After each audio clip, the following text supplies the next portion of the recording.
Assalamualaikum warahmatullahi wabarakatuh. My name is Syarifah Syarfina with NIM 2024-3252 from Class B Information System Major. In this video, I will explain to you about Machine Learning Practicum Report for Neural Network. First is import library and load dataset. The process begins with the preparation stage. I import all the Python libraries needed to process the data, build visualization, and construct the neural network model, namely Pandas, NumPy, Matplotlib, Seaborn, and several modules from scikit-learn. And after that, I load the dataset into the program. The dataset is called obesity dataset, a collection of data about a person's obesity level. And next step is data structure information. After loading the data, I check the data structure to make sure every column has the appropriate data type. It turns out that have 17 columns. 8 are numerical, while such as age, height, and weight, while the remaining 9 are text or categorical, such as gender and eating habits. And after that, all rows are complete with no missing values, so no further data cleaning process is required. Next step is exploratory data analysis obesity category distribution. Next come the EDA to understand the dataset's characteristic visually. First, I create a bar chart showing the distribution of data across each obesity category: normal weight, overweight level 1, overweight level 2, obesity type 1, insufficient weight, obesity type 2, and obesity type 3. And the results show that the number of samples in each category is fairly even, meaning this dataset is fairly balanced and not skewed toward any single category. Next step is correlation heat map of numerical variable. I also create a correlation heat map to look at the relationship between numerical variables such as age, height, weight, and other habits. From this heat map, we can see that the highest correlation is between height and weight, which is logically makes sense since they are directly related. Correlation between other variables tend to be low, indicating there is no significant redundancy or overlapping information. Next step is data pre-processing or label encoding.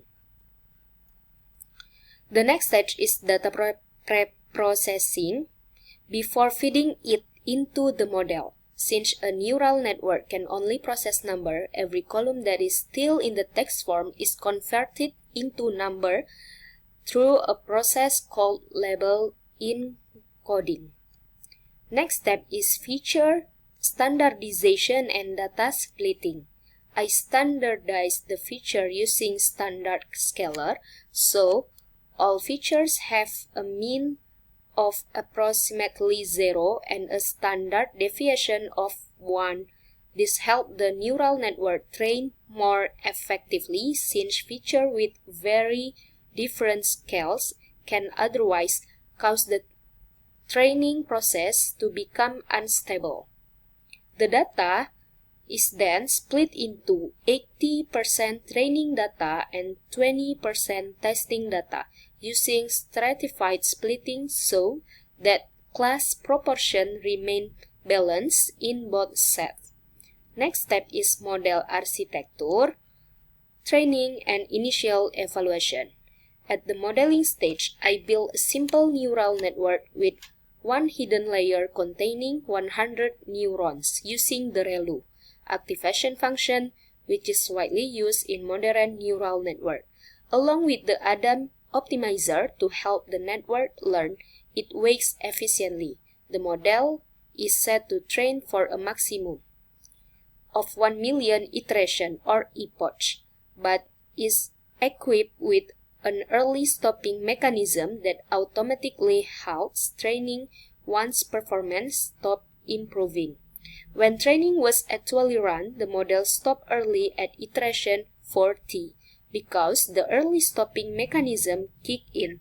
The final network structure consists of 3 layers: an input layer, hidden layer, and output layer. Next step is confusion matrix. To take a closer look at exactly where the model succeeds and where it makes mistake for each category, I build a confusion matrix and visualize its heat map. This is the heat map. From this result, we can see that the model performed very well at recognizing the insufficient weight category, where almost all samples in that class are correctly predicted. However, the model shows quite a bit of confusion between adjacent categories, for example, between mild and moderate levels of overweight, resulting in a fair number of misclassification between those neighboring classes. This is expected since the boundaries between those categories are not very far apart in the actual data. Next is key learning. First step is import library and environment initialization. This section begins by importing the required libraries. Next, I define the problem environment as 3x3 grid, giving a total of 9 possible positions or states for the agent. The agent has 4 possible actions: move left, right, up, or down. The final target position or goal is set at the bottom right corner of the grid. I also create an empty table called the key table, size according to the number of states multiplied by the number of actions. This table will later be filled with the values learned by the agent. Next step is action selection mechanism, or epsilon greedy. This part continues with the function for determining the next position, then move into the core training loop. For every training round for epoch, the agent starts from a random position in the grid. Within that round, the agent keeps moving until it reaches the goal, using an action selection strategy called epsilon greedy. This strategy works as follows. If a randomly generated number is smaller than the exploration probability, the agent chooses a random action. This is called exploration, trying something new. Otherwise, the agent chooses the action that, based on its experience so far, gives the highest key value. This is called exploitation. Make use the knowledge it has already gained. Next step is key value update process or key learning update. Once an action is chosen, the agent moves to the next position, and the system provides a reward of 1 if that new position is the final goal, or 0 otherwise.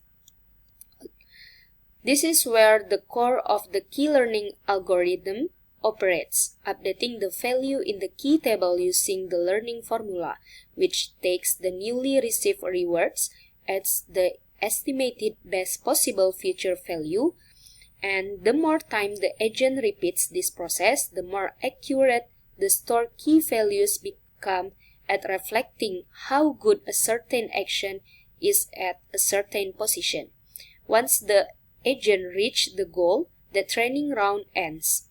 Next step is visualizing the learning result, or key value heat map and key table.